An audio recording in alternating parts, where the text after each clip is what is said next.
Good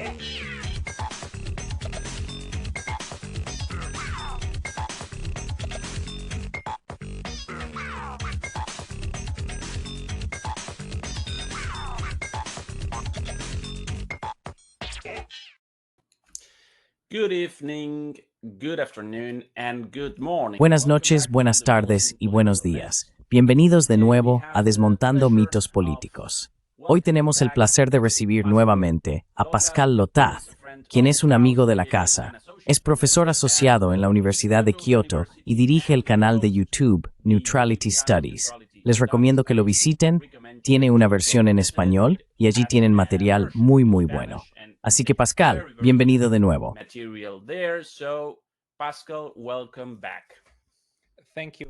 Muchas gracias, Ezequiel, por volver a invitarme a tu programa.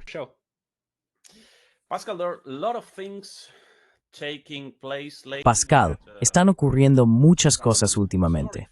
Hemos vivido unas 4 semanas históricas, empezando por la reunión entre Trump y Putin en Alaska hace 30 días, en Anchorage. Luego, hace una semana o semana y media, tuvimos la cumbre de la OCS en Tianjin, a las afueras de Pekín. La OCS es la Organización de Cooperación de Shanghái, como sabes. Más tarde, vimos ese impresionante desfile de la victoria en China con Xi Jinping, con Putin sentado a su derecha, con Kim Jong-un también. Y muchos líderes mundiales transmitiendo de alguna manera un mensaje de multipolaridad hacia Occidente. Y finalmente, tuvimos el Foro Económico Oriental en Vladivostok, en Rusia, con declaraciones muy interesantes de Putin también. Así que, tomando todo esto en conjunto, ¿qué opinas de estos acontecimientos y del mensaje que están enviando al mundo en relación con la multipolaridad, la unipolaridad, Occidente, Oriente, las estructuras de poder y demás?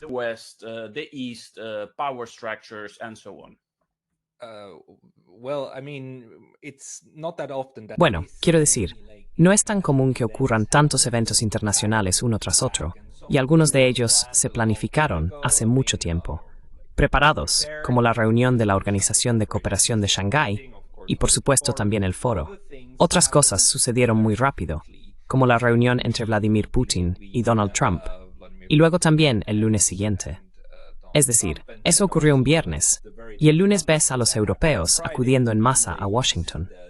Originalmente, Trump solo quería invitar al señor Zelensky, pero los europeos simplemente irrumpieron y dijeron, vamos a ir con él. Y entonces Donald Trump realmente aprovechó la oportunidad para humillar a los europeos de manera bastante significativa, haciéndoles formar una fila en su despacho, frente a su escritorio, en esas sillitas, e incluso sacando fotos de eso.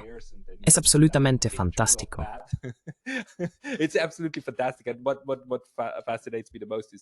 Lo que más me fascina es que nuestros medios en Europa lo presentan como una victoria, que los europeos estén incluidos y tengan una negociación con los estadounidenses.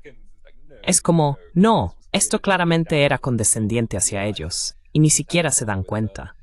Acabo de hablar con Anuradha Chenoy, una académica india, y me dijo que en la India todo el mundo se dio cuenta de que fue una gran humillación e insulto. Pero bueno, los europeos viven en su propia burbuja. Creo que volveremos a esto más adelante. Pero para mí, lo que esto significa es, sin duda, que ahora tenemos la prueba definitiva de que incluso la última persona, aunque sea Mark Rutte, debe haber entendido que ahora vivimos en un mundo multipolar y que ya no le corresponde a un país en particular, como Estados Unidos, o incluso a un grupo como el G7 o la OTAN, dictar al resto del mundo lo que va a suceder.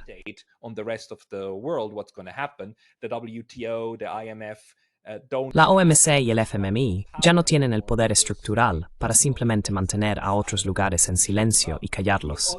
Y los demás ahora están celebrando reuniones que antes solo ocurrían una vez por década. Ya sabes, como la conferencia de Bandung del 55, la primera vez que el Sur Global se reunió y realmente fue reconocido como un grupo de países.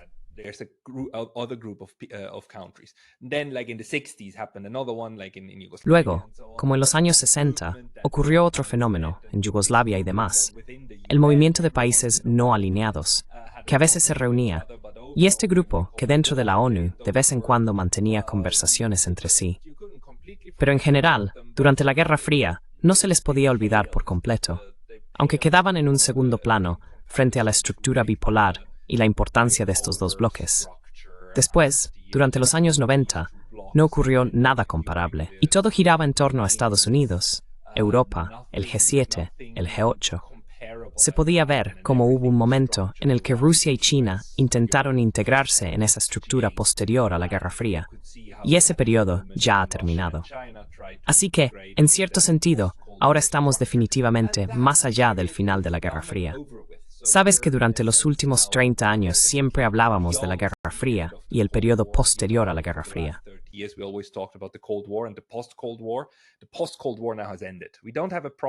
La era posterior a la Guerra Fría ha terminado. Aún no tenemos una terminología adecuada para describirla. Yo diría que probablemente la llamaremos algo así como el momento unipolar, los 30 años unipolares. Y ahora hemos dejado atrás esos 30 años unipolares, entrando en una nueva estructura multipolar. Esta estructura multipolar, en mi opinión, está siendo impulsada en gran medida por Asia, Asia Oriental y Meridional. También Asia del Norte, con Rusia cubriendo grandes partes de Asia del Norte, China, India, pero también los estados del ASEAN en el sudeste asiático. Naturalmente, África y Sudamérica también forman parte de todo este desarrollo, especialmente dentro de los BRICS. Pero los pesos pesados estructurales se encuentran en la parte oriental del continente euroasiático. Y creo que lo que estamos presenciando es una especie de desplazamiento de la gravedad política hacia ese lugar. Lo que no significa, insisto, que los demás dejen de importar, pero sí que se trata de un fenómeno nuevo.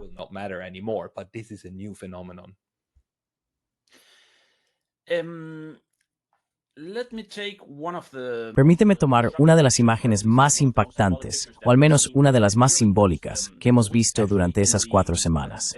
De hecho, en la cumbre de la OCS tuvimos esta foto, creo que incluso fue republicada, difundida por Trump, una imagen en la que podíamos ver a Xi Jinping, Vladimir Putin y Narendra Modi sonriendo y tomados de las manos, en un contexto en el que Estados Unidos está imponiendo sanciones únicamente a la India, porque la India sigue comprando y seguirá comprando petróleo ruso. Basándonos en eso, ¿qué crees que intenta hacer Trump? Ha habido este debate del que has hablado en tu canal sobre Trump y cuál es realmente su postura respecto a la política exterior. ¿Es Trump un pacificador al que no se le permite hacer su trabajo como teóricamente quería? ¿O es en realidad otro representante del imperialismo estadounidense en esta llamada agenda o postura de continuidad? ¿Qué opinas al respecto?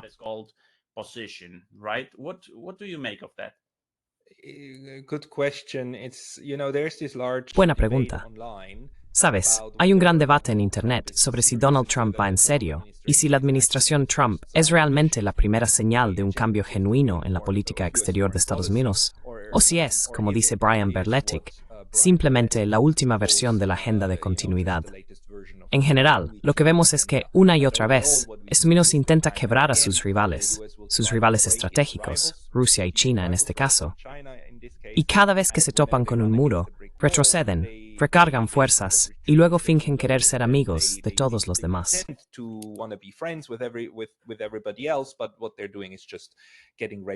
Pero lo que están haciendo es simplemente prepararse para el próximo tipo de ataque, de manera abierta o encubierta. Y actualmente, lo que está ocurriendo con Rusia es solo la última versión de eso, ¿verdad? Y este es un argumento muy importante y serio.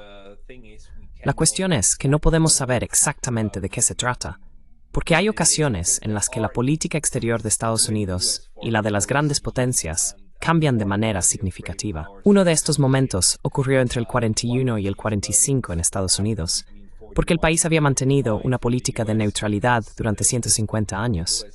Y era un pilar de la política exterior estadounidense hacia los europeos, no el tipo de neutralidad que practican Suiza o Austria.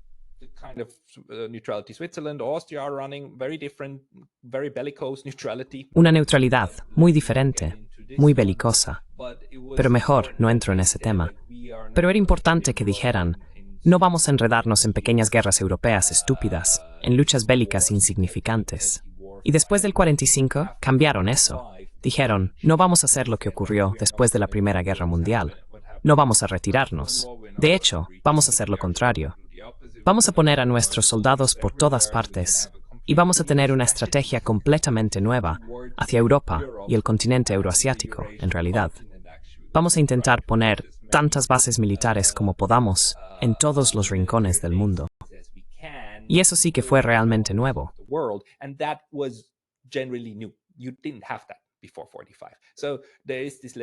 Eso no existía antes del 45. Así que también hay una pregunta legítima. Estamos viendo actualmente otra transición de varios años hacia una política exterior diferente. ¿O es, como dicen algunos, simplemente lo mismo de antes? Yo veo a Donald Trump, por un lado, probablemente realmente diferente de parte del anterior, especialmente del establishment neoconservador que hemos visto. Y también vimos que parece haber aprendido de su primer mandato, porque no todos los puestos importantes están ocupados por neoconservadores. Recordemos que antes, en la primera administración, tenía a personas como John Bolton, como Pompeo allí, neoconservadores acérrimos en puestos de seguridad muy sensibles, y su política exterior los siguió en buena medida. His foreign policy followed them to a good degree, not completely, but to a good degree. What we're seeing now is that at least you have No completamente, pero en buena medida. Lo que estamos viendo ahora es que al menos hay algunos moderadores en el gabinete, como Tulsi Gabbard, como Kennedy, aunque Kennedy, por supuesto, está trabajando en cuestiones de salud. Pero hay algunos moderadores. Además, su vicepresidente, en realidad, no es un halcón absoluto, aunque también utiliza una retórica belicosa. Pero se observa algo más, llamémoslo equilibrado, en cierto sentido, en el gabinete, aunque personas como Bassett, su secretario de Comercio, y también Keith Kellogg, están claramente en el lado neoconservador. Pero se puede ver que hay una mezcla, y diría que bastante ecléctica. Y además está su carácter personal, que hemos conocido hasta ahora, que es más o menos el de un matón de colegio. Así que creo que a veces sus instintos se imponen, cuando piensa que intimidar a los demás para que se sometan le hará ganar victorias.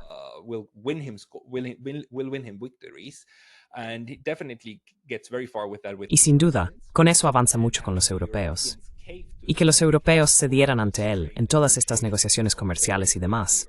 Muy rápido, Úrsula fue allí básicamente para sentir a todo y alabar al papi, incluida Margaret, alabando a su protector.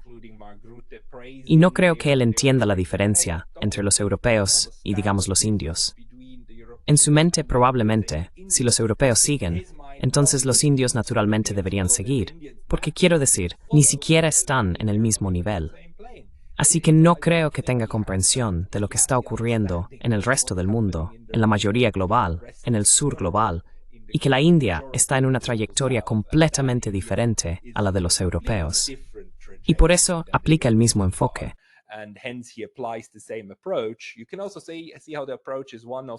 También se puede ver cómo el enfoque consiste en seleccionar países uno por uno, ¿verdad? Negociar con Japón, negociar con Corea, con, bueno, los europeos colectivamente, pero ya los tienes muy controlados, y con los indios, y uno por uno para que no puedan unirse contra ti. Luego amenazas a cada uno, y también intentas jugar con las negociaciones bilaterales entre ellos, ¿verdad? Porque lo que él entiende muy bien es que si concede un 15% de reducción de aranceles a los japoneses, los demás también querrán eso. Así que, al amenazar con un 30, 40 o 50%, y luego dar a uno un 15%, creas un incentivo para que los demás acepten ser grabados, pero al mismo nivel, porque quieren estar en igualdad de condiciones y tener un terreno de juego nivelado en el mercado estadounidense.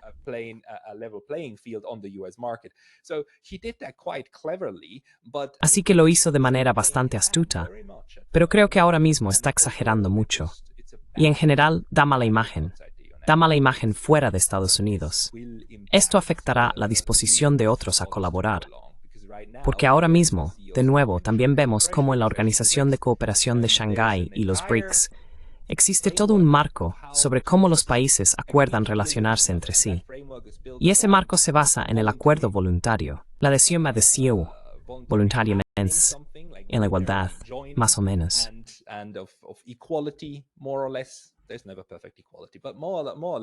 Nunca hay una igualdad perfecta, pero más o menos te miras con los demás de igual a igual e intentas, al menos de cara al exterior, mostrar que todo ocurre de manera justa y equitativa.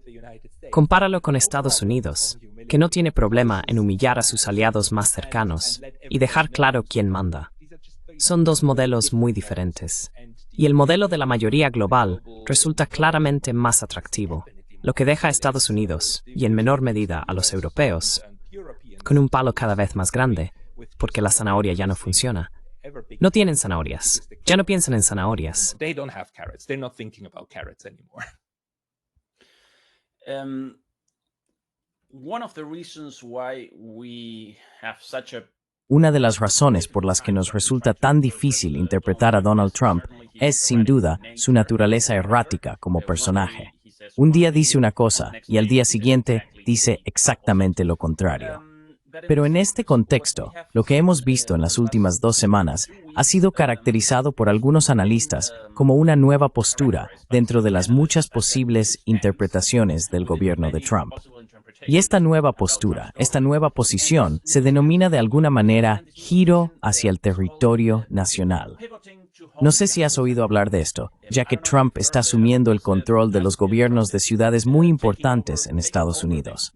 Fue el caso de Washington, y se dice que va a hacer lo mismo con Chicago. It is said that he's going to do the same with Chicago. He has also mentioned that he would take other También ha mencionado que tomaría otras ciudades bajo control del gobierno federal. Y además de eso, también está acumulando, no necesariamente tropas, pero sí buques de guerra, tanques y aviones, en la cuenca del Caribe, junto a Venezuela. Para los estadounidenses, muy a menudo la patria es América, ¿verdad? Algunas personas dicen que está volviendo a la doctrina Monroe, América para los americanos. Y por América me refiero al continente americano, ya que Estados Unidos, o el gobierno estadounidense, están volviendo la mirada hacia su propia patria y el continente americano. ¿Cree que este podría ser el caso, o es simplemente otro movimiento errático de esta administración Trump? erratic movement in this Trump's administration? I mean, in a sense, I would wish. Quiero decir, en cierto sentido, desearía que ese fuera el caso, aunque por supuesto, eso auguraría muy malos presagios para Centroamérica y Sudamérica si todo el peso de Estados Unidos volviera a recaer solo en esa parte del mundo.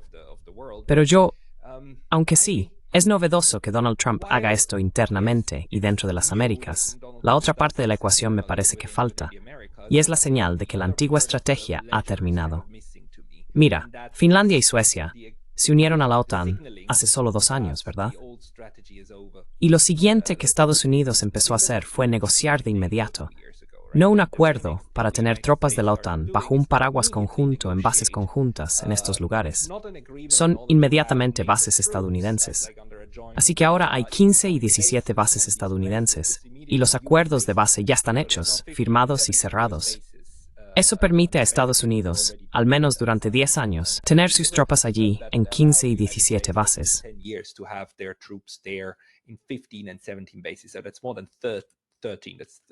Así que esos son más de 32 nuevas bases estadounidenses en los países nórdicos. Y eso no solo es innecesario, sino que en realidad es contraproducente si se toma en serio el argumento ruso de que se sienten amenazados por la proximidad de las fuerzas de la OTAN. También es uno de esos motivos de alegría y orgullo para los europeos decir ¡ja, ja, ja! ¡Mira, Rusia, lo que te ha pasado! ¡Ja, ja!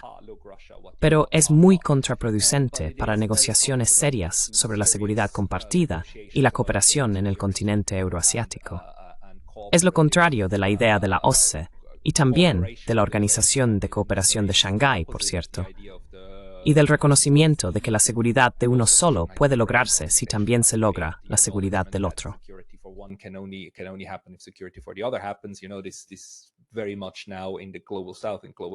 Esto es ahora un principio ampliamente aceptado en el sur global y la mayoría global.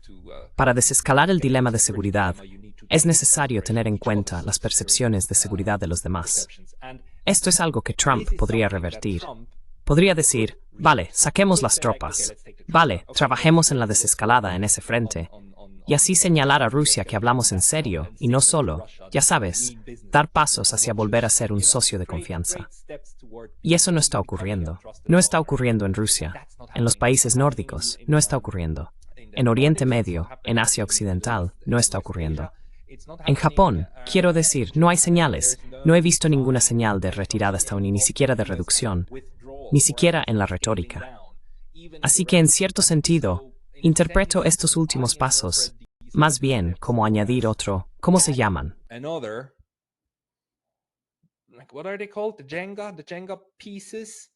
El Jenga, las piezas de Jenga, sacas una de aquí y la pones arriba para hacer la torre más alta, pero todo se vuelve más inestable. Así que creo que esto es simplemente la última acumulación de piezas de Jenga, cosas que al final van a venirse abajo.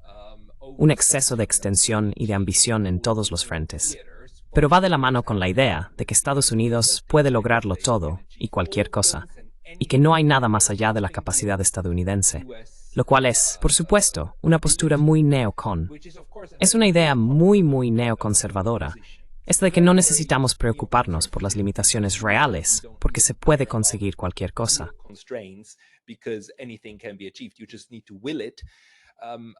Solo tienes que desearlo, y probablemente él se dejó llevar por el tipo de consejo equivocado. De nuevo, quizá él mismo lo cree, no lo sé. Pero también, por ejemplo, cambiar el nombre del Departamento de Defensa al Departamento de Guerra demuestra una mala interpretación de lo que está ocurriendo. Aunque, debo decir, cambiarle el nombre a Departamento de Guerra en realidad es un acto de honestidad, porque eso es lo que es. Eso es lo que siempre ha sido. Sin embargo, la cuestión es que él no lo renombra para ser honesto. Lo renombra para amenazar, ¿verdad? Esa es su justificación.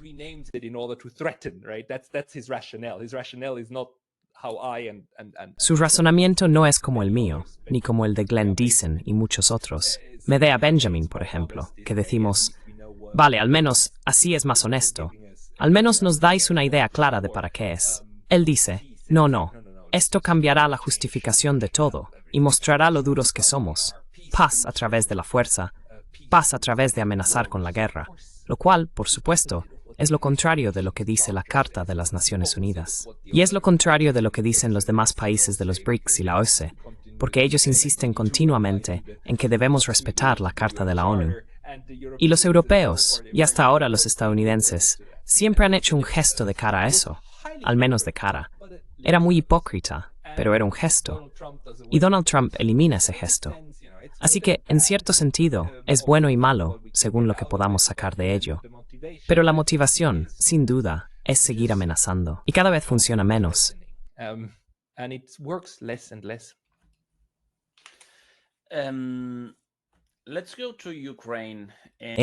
Vayamos a Ucrania.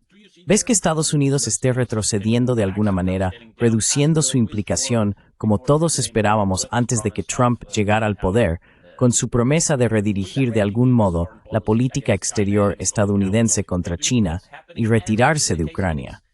¿Crees que eso está ocurriendo? Y si es así, esto sucede también simultáneamente con una división del trabajo, como dijo Hegseth, en el sentido de que Europa está asumiendo el liderazgo allí, con las supuestas tropas que se enviarán próximamente. Aunque ha habido tantos vaivenes con esto.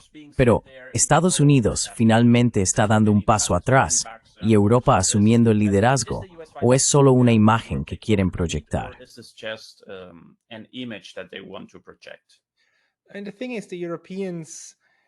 Y la cuestión es que los europeos tienen la retórica de querer tomar la iniciativa, pero carecen de la capacidad. Y en realidad lo saben. Porque si quisieran liderar, ya lo habrían hecho. Han tenido innumerables oportunidades, pero siempre dan un paso atrás. Porque hasta ahora, el principal requisito que los europeos dicen necesitar de Estados Unidos es ese llamado backstop, que no es más que palabrería. Un backstop significa que consigues que los estadounidenses garanticen que te rescatarán y enviarán tropas. Porque en el momento en que los primeros soldados europeos, ya sean alemanes, franceses o de cualquier otro país, pongan un pie en Ucrania, serán aniquilados por los rusos, y entonces los europeos llorarán y pedirán ayuda a papá.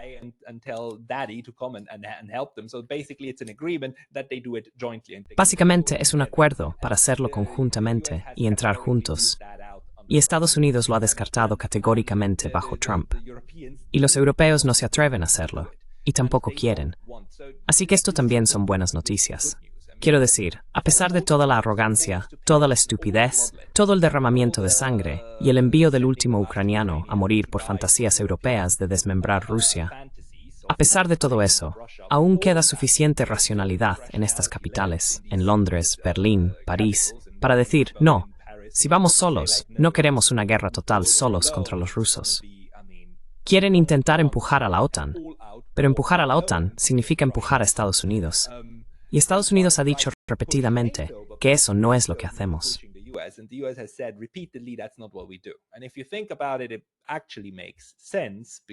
Y si lo piensas, en realidad tiene sentido, porque todo el objetivo de Ucrania era tener una guerra por poderes, o guerra de coalición, o guerra de implementación, como quieras llamarlo. Una guerra con Rusia sin tener una guerra propiamente dicha de la OTAN contra Rusia. Y se mantienen fieles a esa idea, al menos por ahora. Y lo paradójico es que a estas alturas, por supuesto, los europeos son, como se dice, creo que tenéis una expresión en español, como más papistas que el Papa. Y es como, vale, tenemos que hacer lo que creemos, lo que era el propósito, e intentar hacerlo todos juntos. Y ese es el discurso, por un lado, de los medios públicos y demás, y de los políticos. Los tienes ahí.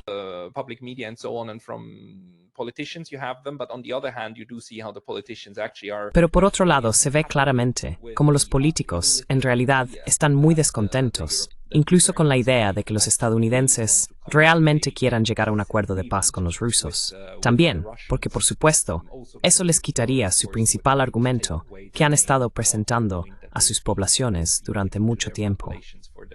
Pero de nuevo, al menos por ahora, parece haber algún tipo de acuerdo en que una guerra total con Rusia no es lo que desean, lo cual no significa que no se estén preparando para ello, porque vemos que hay muchas preparaciones en marcha, y los alemanes lo dicen abiertamente. Los finlandeses dicen que no es cuestión de si ocurrirá, sino de cuándo, y que ahora necesitan aumentar su producción militar.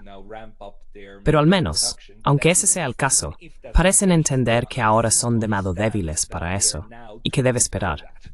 Pero eso, por supuesto, es una perspectiva inquietante.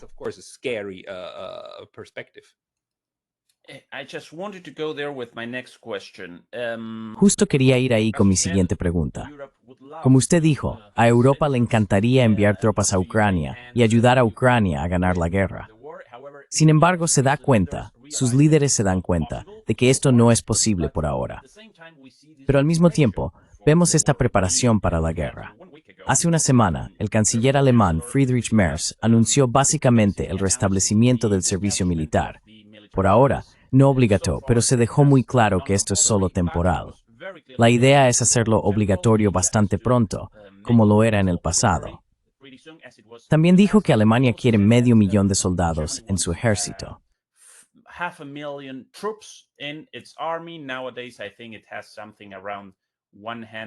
Hoy en día, creo que tiene algo así como 100 o 150,000, quizá un poco más, pero nada comparable a eso. En Alemania también hemos tenido el cambio de la Constitución para que Alemania pueda asumir más deuda con el fin de rearmarse. A nivel europeo, tenemos este programa de rearme con 800,000 millones de euros asignados al rearme de Europa. También recibimos continuamente esta retórica a través de los medios de comunicación, de los líderes políticos, sobre los malvados rusos que quieren apoderarse de Europa. Así que, una larga introducción para una pregunta corta. ¿Está Europa preparándose para la guerra en unos años? Has estado en Europa hace unas semanas.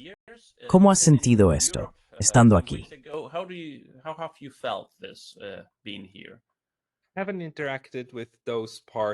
No he interactuado con esas partes, quiero decir, con el sector de seguridad en Europa en absoluto. Así que no puedo darte ninguna opinión al respecto. Pero quiero decir, la retórica claramente va en esa dirección. Por un lado es así. Es decir, es como la forma en que los europeos están describiendo actualmente su situación de seguridad en términos apocalípticos. Y ya sabes, los rusos intentando apoderarse de toda Europa. Naturalmente, esto nos muestra que quieren rearmarse. Y quiero decir, no hay duda de que quieren hacerlo. La pregunta es, ¿pueden?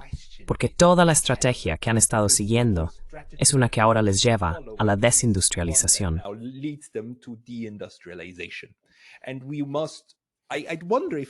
Y debemos, me pregunto si se dan cuenta, pero quiero decir, deben darse cuenta, a pesar de toda la basura que nos están metiendo en las noticias, en los medios, y por parte de los políticos, que nos dicen lo maravillosa que es la OTAN, y lo fuerte que es, la mayor alianza, la alianza más fuerte de la historia, bla, bla, bla. Incluso, esas personas deben darse cuenta de que lo que acabamos de presenciar es que durante más de 3 años y medio, esa alianza no fue capaz de producir tanto material militar como los rusos. Los rusos los superaron en producción. Esto fue una guerra de desgaste. Por supuesto, esto es algo que se mantuvo bien oculto al público en general. Al público se le hizo creer que los rusos estaban desesperados por llegar a Kiev y tomar toda Ucrania, y que ya sabes, fracasaron en ese intento.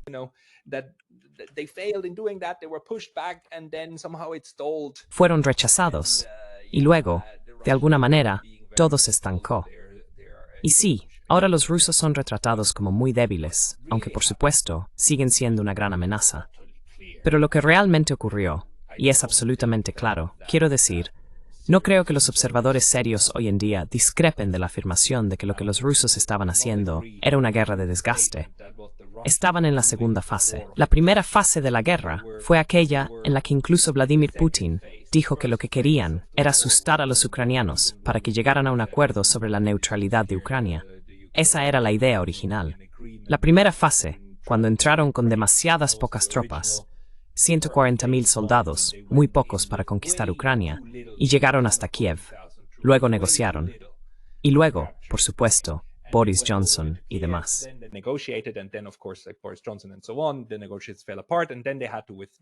Las negociaciones se vinieron abajo, y entonces tuvieron que retirarse y reagrupar sus fuerzas. Les llevó un año cambiar toda la situación, todo el enfoque de cómo iba esto. Pero entraron en una guerra de desgaste. Durante 2 años, todo lo que la OTAN pudo lanzarles, tanques, diferentes vehículos, diferentes municiones, lo fueron desgastando. Dejaron que llegara, y lo desgastaron. Incluso la gran ofensiva de verano de hace 2 años, simplemente la soportaron, la absorbieron y contraatacaron. Y destruyeron toda la producción, todo lo que la OTAN besimid. La OTAN conserva algunas cosas para sí misma.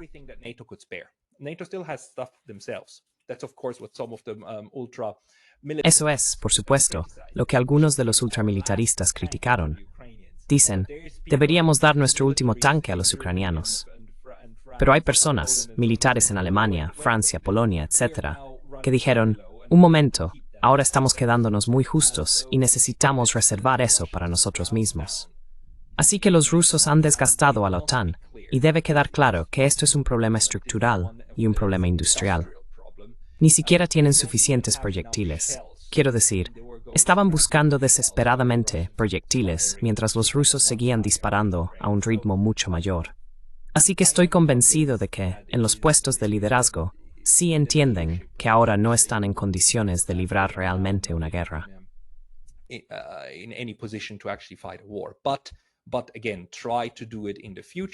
Pero, de nuevo, intenta hacerlo en el futuro y prepárate para ello. Y aquí es donde va tu argumento. La pregunta es otra vez, ¿pueden hacerlo? Porque la reindustrialización lleva mucho tiempo, y llevaría mucho tiempo incluso si Europa tuviera acceso al petróleo ruso barato. Llevaría mucho tiempo, incluso si no estuvieran tan estructuralmente controlados por Estados Unidos y si tuvieran acceso a materias primas.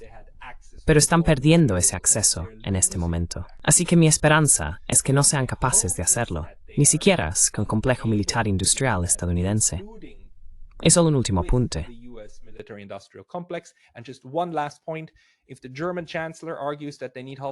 Si el canciller alemán argumenta que necesitan 500.000 de personas en la Bundeswehr, es solo otro de esos momentos en los que los alemanes rompen sus acuerdos internacionales.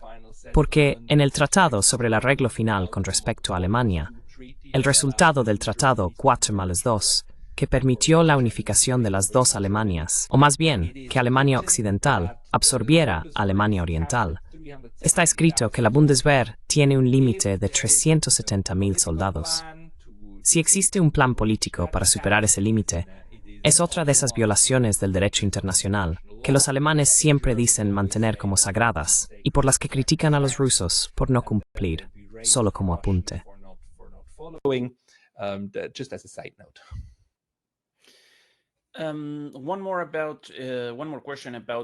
Una pregunta más sobre Ucrania. Putin dijo en China que si nada cambia, al final el problema de Ucrania se resolverá militarmente. Esto es algo que varios analistas han estado diciendo, siendo el más famoso John Mearsheimer. ¿Crees que este será el caso, Pascal? Que al final la resolución de este conflicto, que es solo una dimensión de un conflicto mucho mayor, como sabemos, en este caso, la solución final tendrá lugar exclusivamente por la vía militar? I hope not. I mean, it would save many lives if there Espero que was no. a political Quiero decir, solution. Again, se salvarían muchas vidas si hubiera un acuerdo the político. war between Russia and Y de Ukraine nuevo, la guerra entre Rusia y Ucrania en esta parte más pequeña, sin hablar de la guerra estructural más grande entre Rusia y la OTAN y Occidente en general. Pero centrémonos solo en la pequeña. Es muy diferente de algo como, por ejemplo, Gaza, el genocidio allí. No es una guerra de aniquilación la que se está librando. Es una guerra muy tradicional, clásica, clausewitziana, de ejército contra ejército, Estado contra Estado, sobre objetivos políticos. Y estos objetivos políticos pueden, como nos dijo Clausewitz, alcanzarse ya sea mediante negociaciones en la mesa o en el campo de batalla. La estrategia que los rusos están implementando ahora, y llevan diciendo 2 años, no habrá alto el fuego, negociaremos mientras disparamos, es que siguen esta doble vía, pero doble vía significa militar y diplomática.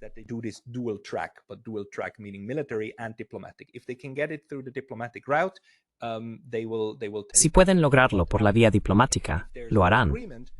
Pero si no hay un acuerdo para abordar lo que los rusos llaman las causas fundamentales, por un lado, la neutralidad de Ucrania, por otro, un marco de seguridad para el continente, y la situación política interna en Ucrania, donde quieren sacar a estas facciones ultraderechistas de la política, y por último, las disputas territoriales, donde ahora dicen, mira, estos 4 oblasts son ahora nuestros, punto.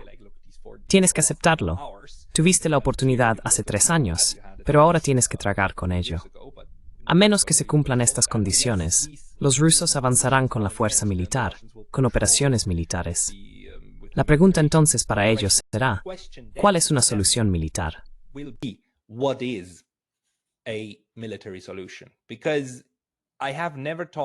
Porque nunca he hablado con ningún tipo de experto o especialista ruso que diga que está en el interés de Rusia ocupar toda Ucrania, especialmente la parte occidental de Ucrania, que es tan rabiosamente antirrusa, que si intentaras tragar eso, estarías tragando una píldora venenosa, ¿verdad? Así que ese no puede ser el objetivo militar. El objetivo tendría que ser llevar la guerra a un punto en el que se pueda establecer una zona de seguridad, de varias decenas, quizás 100 kilómetros a lo largo de toda la extensión. Y luego, algo así como el modelo coreano, ¿no? Básicamente dividir ahí y detener los combates en ese lugar.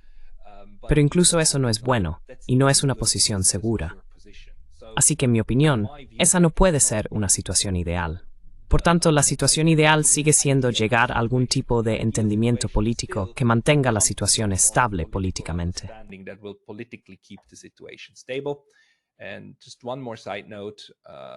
Y solo una nota adicional. Cuando los europeos dicen que están pensando en enviar tropas sobre el terreno, como preguntaste antes, como medida de seguridad, ¿cómo lo llaman? Fuerzas de paz. Fuerzas de paz. Y tenemos que pensar en Ucrania. Ya sabes, una vez que termine la lucha, debemos disuadir a Rusia de atacar de nuevo. Es una tontería decir eso, porque los rusos ya han dejado claro que cualquier presencia de tropas de la OTAN en Ucrania es inaceptable para ellos. Y por eso están librando esta guerra en primer lugar. Así que no se detendrán. Si esa es la idea de los europeos sobre cómo terminará esto, no lo hará. Y en segundo lugar, ¿por qué te preocuparía la próxima guerra si la actual aún continúa?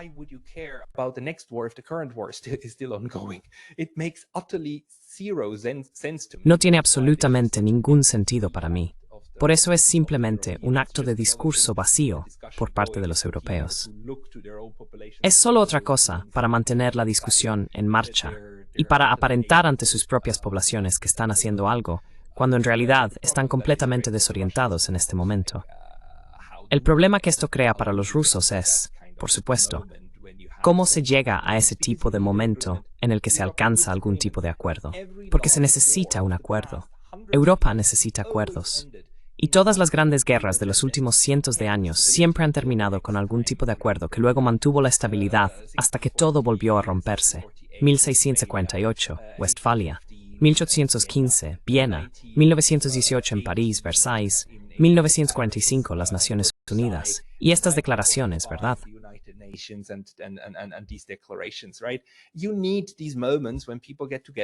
Necesitamos esos momentos en los que la gente se reúne alrededor de un papel y en cierto modo, no completamente, pero en cierto modo, están de acuerdo en que al menos en esto no discrepan o lo mantienen. Así que necesitamos llegar a ese momento. Y lamentablemente, ahora mismo, son los europeos quienes más se interponen en el camino.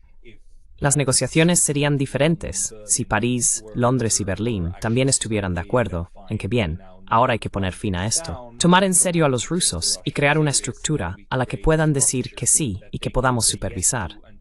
No hace falta creerles, solo hay que supervisar y crear algo que se pueda controlar de alguna manera, como los controles de armas.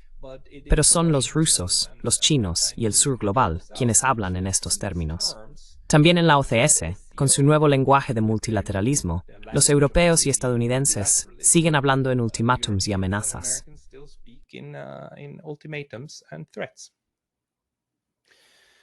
One last question, Pascal. Una última pregunta, Pascal. Parece que independientemente de cómo termine la guerra de Ucrania, ya sea estrictamente de forma militar o mediante un acuerdo diplomático negociado, esa guerra no será la última batalla dentro del conflicto más amplio, que es esencialmente una gran lucha por la reconfiguración del orden mundial, con nuevas potencias emergiendo y desafiando la unipolaridad estadounidense. En este contexto, ¿dónde ves los posibles futuros puntos de conflicto? Mencionaste Finlandia con las bases estadounidenses y el increíblemente insensato abandono de la neutralidad, que había sido tan positiva para Finlandia durante varias décadas.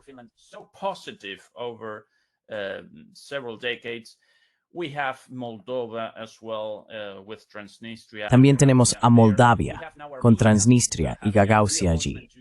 Ahora vemos a Armenia acercándose a Estados Unidos, con Pashinyan reuniéndose con Trump y el presidente azerbaiyano, y de alguna manera reintroduciendo este proyecto del corredor de Sanjur, que a su vez es muy problemático para Irán. Casi con toda seguridad, continuará la guerra entre Israel e Irán, porque lo más probable es que Israel vuelva a atacar a Irán tarde o temprano. Entonces, ¿dónde ves posibles conflictos futuros en esta guerra más amplia respecto a la reconfiguración del orden mundial?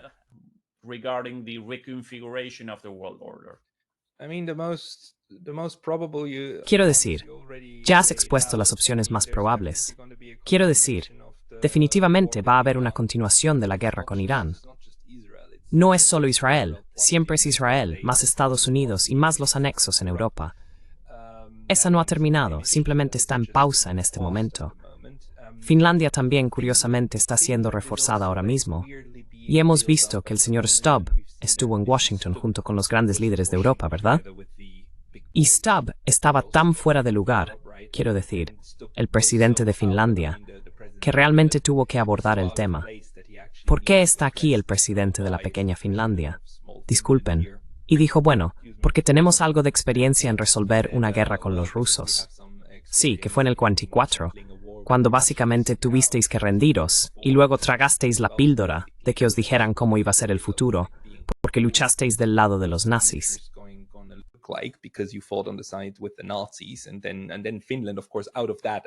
Y luego Finlandia, por supuesto, a partir de esas experiencias, que también fueron, ya sabes, no es... Finlandia también fue atacada por la Unión Soviética en la Guerra de Invierno, ¿verdad? Así que aquí hay mucho vaivén.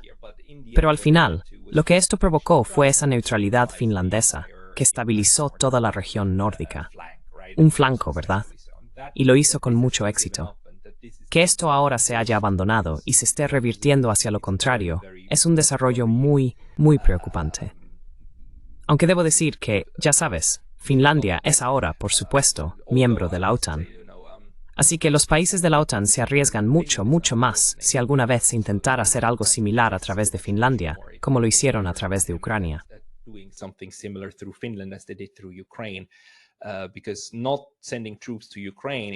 Porque no enviar tropas a Ucrania está bien, por supuesto, porque no están en la OTAN.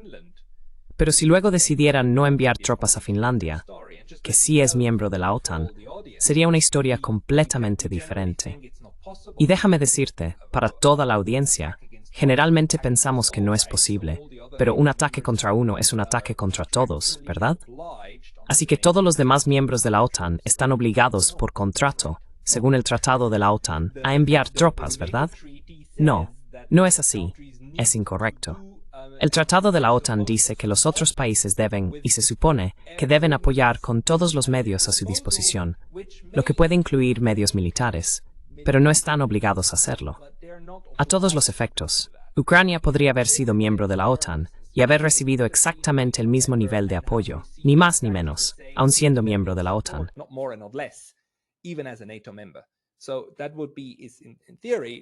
Así que, en teoría, eso sería la OTAN. Si ocurriera algo en Finlandia, los miembros de la OTAN podrían decir, sí, te apoyaremos, te enviaremos armas y demás, pero, tropas sobre el terreno, no, no por mi parte. Alemania, no por mi parte Francia, no por mi parte Reino Unido. Porque mira, el artículo 5 dice que puedo apoyar como quiera, pero no estoy obligado a hacerlo. En realidad, es un artículo relativamente débil, solo para subrayarlo. Pero eso, por supuesto, si llegara a ocurrir, sería la sentencia de muerte definitiva de la OTAN, porque entonces ya no habría ninguna razón para que existiera.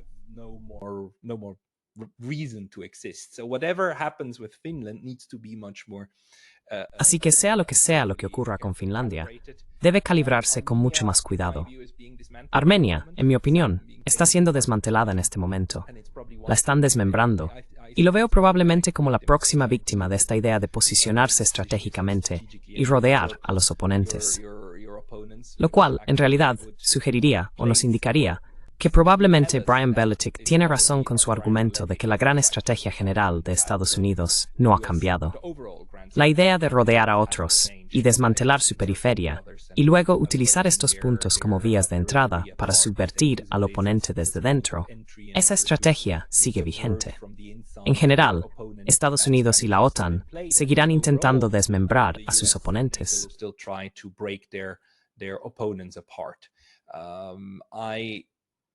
Venezuela es un lugar donde podríamos ver una guerra, pero sería algo realmente estúpido de hacer.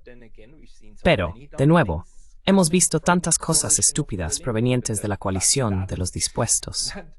Incluso el hecho de que Estados Unidos y los europeos sigan usando ese término en este momento, que se remonta a la guerra de Irak, que ahora sabemos que fue totalmente ilegal, y un enorme crimen según el derecho internacional, y que todo el mundo acepta que fue un error.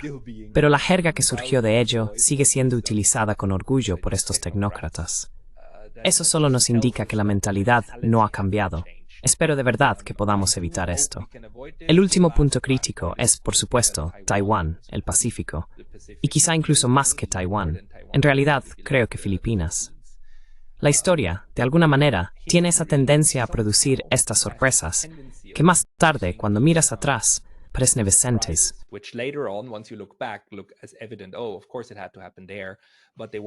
Oh, por supuesto que tenía que suceder allí, pero en absoluto, eran evidentes en el momento en que ocurrieron. Sabes, en la Segunda Guerra Mundial, en 1941, en noviembre y diciembre, los estadounidenses sabían exactamente que los japoneses los atacarían. Sabían que iba a suceder porque la comunicación se estaba rompiendo y por la posición política que surgió. Pero esperaban un ataque en Filipinas. No esperaban un ataque en Hawái. La sorpresa fue que fue Pearl Harbor, no que llegara el ataque. Y en este sentido, sí creo que hoy también podríamos esperar que ocurra algo en el Pacífico, tal vez en Taiwán, pero podría ser en otro lugar. Filipinas, para mí, parece uno de esos posibles puntos de conflicto que no tenemos suficientemente en nuestro radar.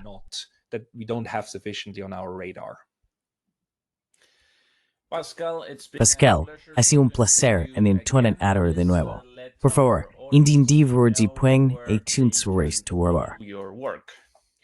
Go to YouTube and type in Ve a neutrality YouTube studies. y escribe Neutrality Studies y haz clic en el vídeo en inglés o en el de español. Y por cierto, gracias a todos los hispanohablantes en YouTube, porque habéis hecho que mi canal en español crezca de forma fantástica. Es el más grande de todos los canales en lenguas extranjeras que tengo. Así que, gracias. Muchas gracias a todos. Muchas gracias a todos. Pascal, espero volver a hablar contigo muy pronto. Muchas gracias y adiós. Adiós. Goodbye.